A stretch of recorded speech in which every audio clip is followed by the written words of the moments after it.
City India news, महाराष्ट्रातील लोकप्रिय news channel.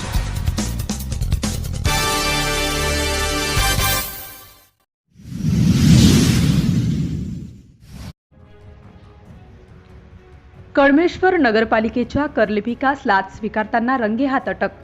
लाच लुचपत प्रतिबंधक विभागाची धडक कारवाई।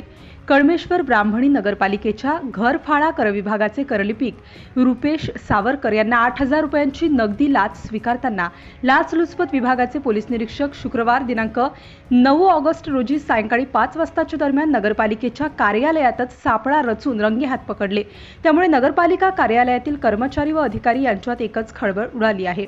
हकीकत अशी की फिर्यादी तक्रारदार यांच्या वडिलांचे नावाने प्लॉट क्रमांक 7 ward number 15 MIDC road HP petrol pump जवळ कळमेश्वर येथे प्लॉट असून त्या प्लॉटवर कर आकारणी करून देण्याकरिता तक्रारदार यांना पडताळणीची वेळी 10,000 रुपये लाचेची मागणी करून करलिपिक आरोपी रुपेश धनराज सावरकर वय 42 वर्षे यांनी तडजोडीअंती स्वतः 8,000 रुपये स्वीकारले। आरोपीने स्वतःच्या शासकीय पदाचा गैरवापर करून स्वतःच्या आर्थिक फायद्याकरिता लाच रक्कम स्वीकारल्याने आरोपी रुपेश धनराज सावरकर वय वर्ष 42 यांना घटनास्थळीच पकडण्यात आले। आरोपीच्या ताब्यातून सदर लाच रक्कम 8,000 रुपये जप्त करण्यात आली आहे।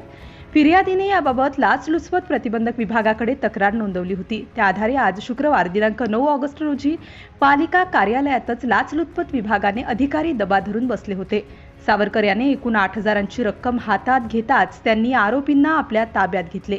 या प्रकरणी लाचलुचपत प्रतिबंधक कायदा 1988 कलम 7, 13, 1 ड सहकलम 13, 2 नुसार आरोपींना अटक करण्यात आली। ही कारवाई लाचलुचपत प्रतिबंधक विभागाचे अधिकारी पोलीस निरीक्षक उज्ज्वला मडावी, पोलीस निरीक्षक शिवशंकर खेडेकर, पोलीस निरीक्षक प्रशांत केदार, पोलीस हवालदार पंकज घोडके, नाईक पोलीस शिपाई महेश सेलोकर, महाराष्ट्र पोलीस शिपाई कांचन गुलबासे, पोलीस शिपाई प्रफुल्ल बांगडे, सचिन किन्हेकर, चालक महाराष्ट्र पोलीस शिपाई प्रिया नेवरे यांनी पार पाडली आहे। सिटी इंडिया न्यूजसाठी प्रतिनिधी चंदू मडावी, तालुका प्रतिनिधी कळमेश्वर।